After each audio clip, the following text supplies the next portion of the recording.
Hello everyone, Assalamu alaikum. How are you all? I hope you are well.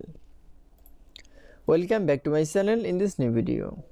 Today's video, how to change the angle of image in Google Sheets. So get started.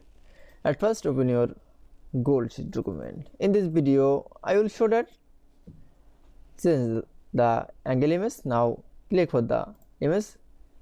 Now click for double click for image. Now click for the again image from. Now